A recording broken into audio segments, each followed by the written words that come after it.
We call it escape, but Jung called it a cry for God. Addiction is not simply about chemicals, habits, or brain circuits. It is the silence of the soul turned unbearable. Tonight at the Midnight Philosophers. From the outside, addiction looks like weakness. She just needs discipline. He needs to grow up. They chose this, but Jung saw something different. He saw a hunger for meaning disguised as destruction. Addiction is rarely about wanting more pleasure. It is about finding a way to endure pain that feels empty of purpose. The addict does not run from responsibility, they run from meaninglessness. And until that wound is seen, the cycle will not break. Pause here for a moment and ask yourself, what do you run from when the day is finally quiet? What do you reach for when no one is watching? Most people will never admit it, but the answer is often the same. Relief. Every one of us wears a mask. The smile that says, "I'm fine," the controlled voice, the role that reassures the world. But beneath the mask lives the buried self, the anger never spoken, the grief never wept, the longing never named.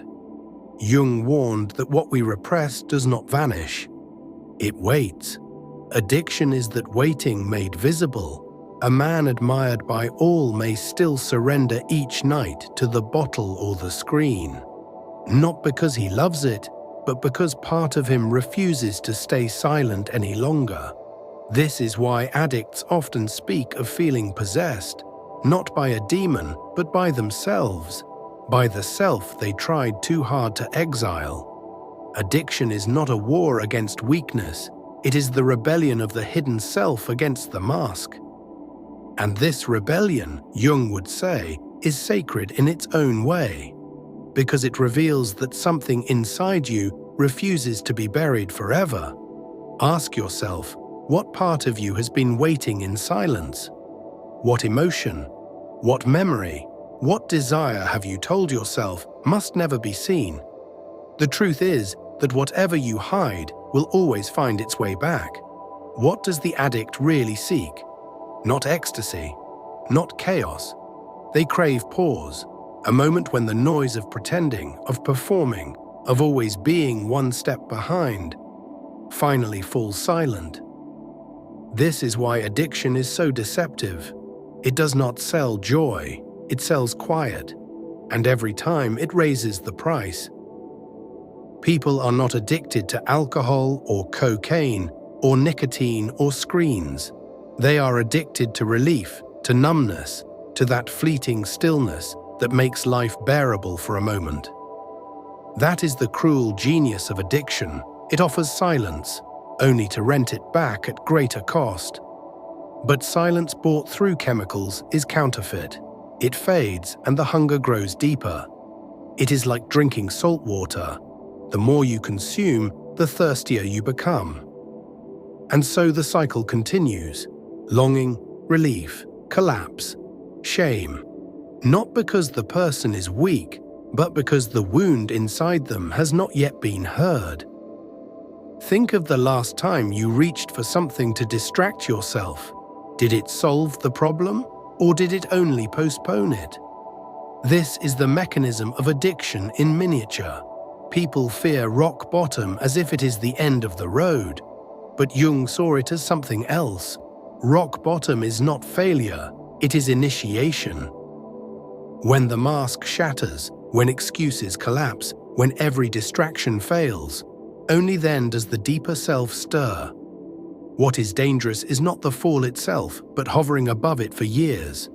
Functional, distracted, half dead, never changing, never awakening. Rock bottom is sacred because it forces a choice: evolve or remain lost. Not physically, but spiritually. Do I continue the lie, or do I finally surrender? Jung called this the symbolic death, the collapse of the addict's identity so the true self can emerge. It is not where life ends, it is where the myth begins. And if you have ever reached a breaking point in your own life, you know the strange clarity that comes in the ruins. When there is nothing left to hide behind, truth finally has a chance to speak. Addiction is not about excess. It is about emptiness. The addict does not thirst for alcohol or pills or screens. They thirst for wholeness, for a taste of the sacred that modern life has stripped away. We live in a culture that rewards productivity and endless noise, yet offers little space for depth. So the soul starves, and addiction becomes its counterfeit banquet, an attempt to feed a hunger that no material can satisfy. The addict is not broken. They are starving for meaning in a world that does not know how to feed them. And perhaps you have felt this same starvation in subtle ways, scrolling endlessly, eating without hunger, chasing validation that never fills you. These are all minor addictions, symptoms of the same wound: a lack of depth, a lack of silence, a lack of meaning. Most people imagine healing as cutting away the darker parts of themselves: shame, rage, grief. But Jung warned that the shadow carries not only demons, but also treasures. Addiction arises when these buried parts grow restless. The craving is not simply destructive, it is the exiled self demanding a voice. The gold is in the shadow. Your anger has a message. Your shame carries truth. Your cravings are signposts pointing back to what was abandoned. To heal is not to amputate. It is to bring the rejected parts home, not to become pure, but to become whole. If you cut away your grief, you also cut away your capacity for empathy. If you bury your rage, you bury your strength. If you silence your craving, you silence the very compass that points you toward meaning. Inside every person there are two lives, the one we perform and the one we endure. Addiction grows in the gap between them. By day, the addict plays the expected role. By night, they collapse into ritual. Not because they love the substance, but because they fear what life feels like without it.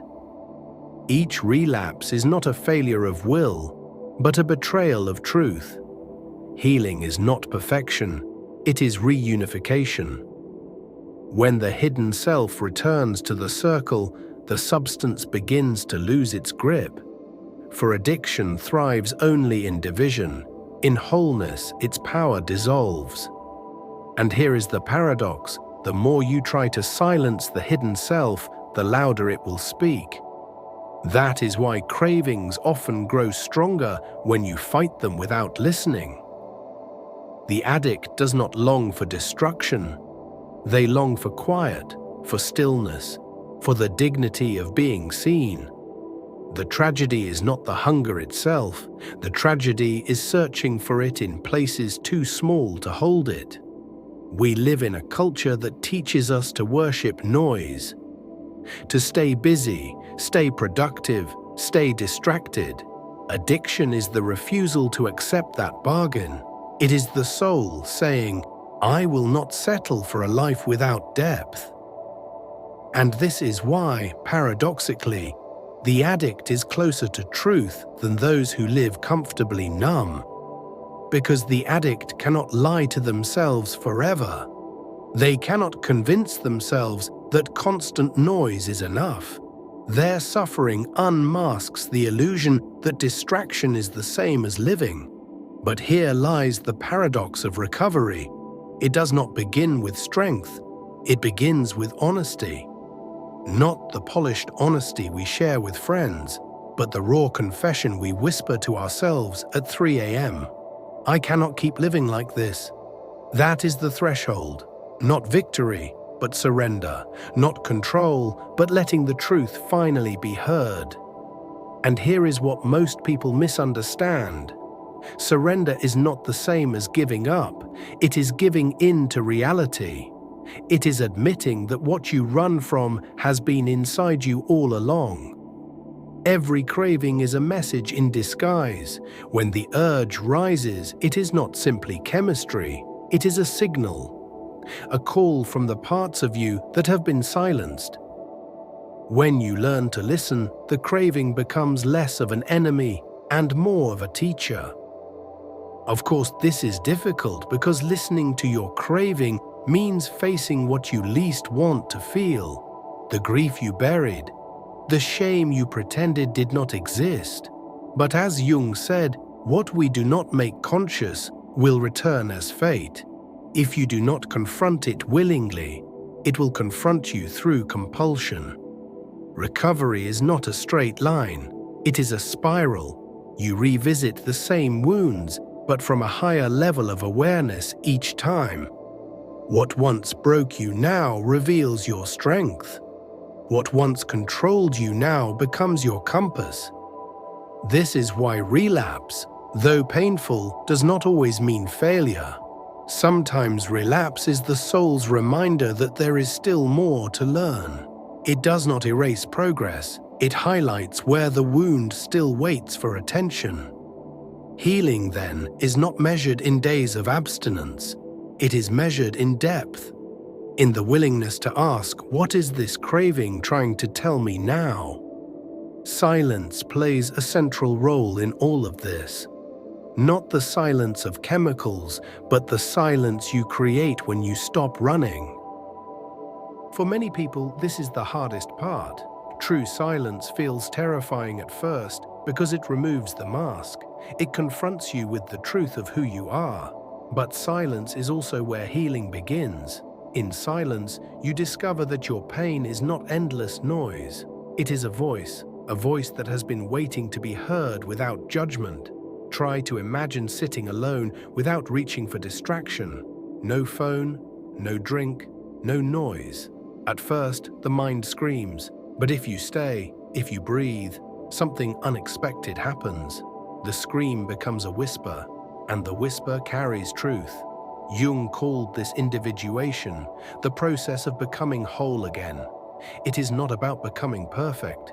It is about reclaiming every part of yourself, even the ones you thought were shameful. To integrate them is not to justify them.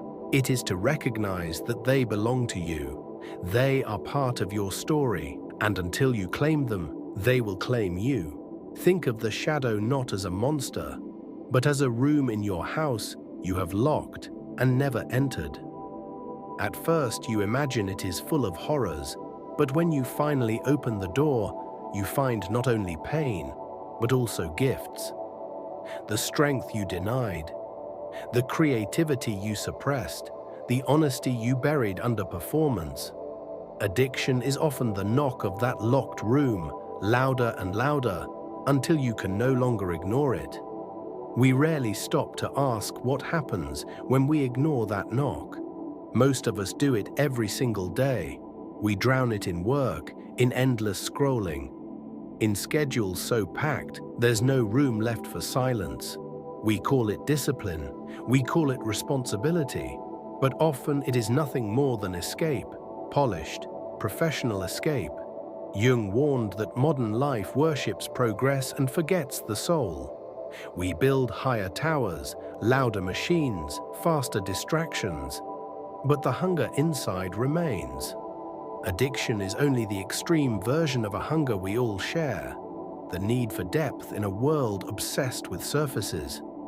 So maybe the real question isn't, how do we stop? Maybe the question is, what story will replace it? Because if you take away the fire without giving warmth, you leave someone in the cold. Healing is not only quitting, it is building a home where silence feels safe.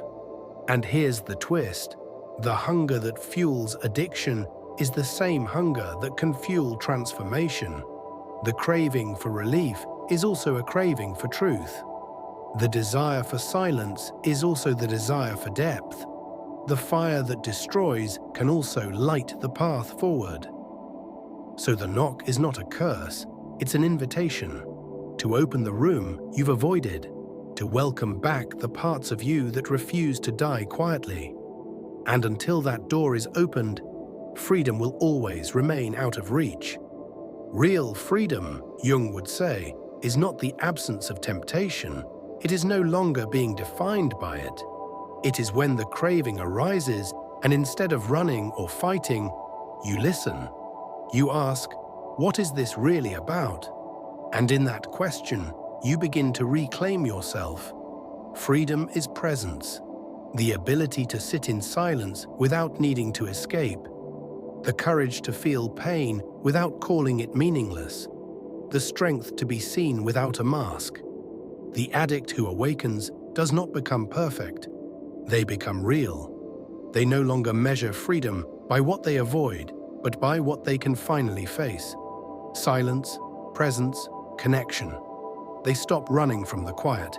They sit with it. They stop chasing euphoria. They find meaning in the ordinary. And this is why recovery is not about turning back.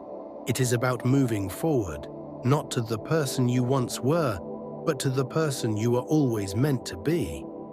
Addiction was never the enemy. It was the messenger, the signal that something inside you refused to die quietly. Every craving was a flare shot into the sky, announcing that life within you still demanded more. What if your cravings are not proof of weakness, but proof that your soul still longs for more? What if the very thing you despise in yourself is the part that refuses to live numb?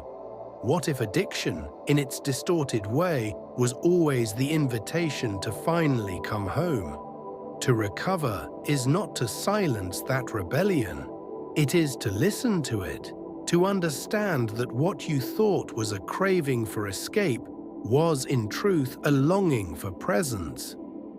Addiction says, "I cannot bear this emptiness." Recovery answers, "Then let us fill it with meaning." When wholeness comes, life does not suddenly become easy, but it becomes real. The air feels heavier, but also clearer. You stop needing constant distraction. You stop bargaining with yourself. You stop hiding the parts of you that make you human. And slowly, almost imperceptibly, you find yourself able to sit with silence without fear. You begin to discover that silence, too, can hold you. And in that moment, the craving loses its grip, not because it disappears, it never really does, but because it has delivered its message. You have listened. And once a message is received, the messenger no longer needs to shout. The hunger that once drove you to destruction now drives you toward meaning. The same fire that once burned you alive now warms you, guides you, illuminates your way forward. This is not perfection. Perfection was never the goal. This is peace, the quiet knowledge that you no longer need to escape because you are finally home. And home is not a place, but a state of being. A return to yourself, unguarded, unashamed, alive. Recovery is not an endless climb to some shining summit. It is a rhythm. Some days the steps are light, others unbearably heavy. Some days you will stumble, others you will walk with surprising ease. But even in the stumbling, there is forward motion. Every small act of presence, every moment of awareness, every refusal to run away. These are victories, quiet, but real. And here is the paradox. The thing you once hated in yourself, the craving, the ache, the hunger, is also the part that saves you, because it never stopped reminding you that you were made for more. Addiction, twisted as it was, pointed toward life, and recovery is simply the process of turning toward what it was always pointing to. So let this be the truth you carry. You are not your failures. You are not your habits. You are not the mistakes replayed endlessly in your mind. You are the one who hears the messenger. You are the one who can choose to listen differently. You are the one who, even in the grip of the darkest ritual, still carries the light of longing. And longing, when finally honored, becomes love. Love for the self that endured. Love for the life that remains. Love for the fragile, imperfect, yet extraordinary fact that you are still here. When the screen fades, let the thought that stayed with you linger. Share it in the comments. Your voice is not an interruption here, but part of the circle. If something in these words lit a spark in you, like and subscribe. Not as routine, but as a signal that you too are on this path of seeking. Together we search for the truths that refuse to be silenced. Together we learn that the cracks in our lives are not the end of the story, but the openings through which the light begins to pour. Here at the Midnight Philosophers, the outro is never an ending. It is an invitation to keep breathing, to keep listening, to keep coming home.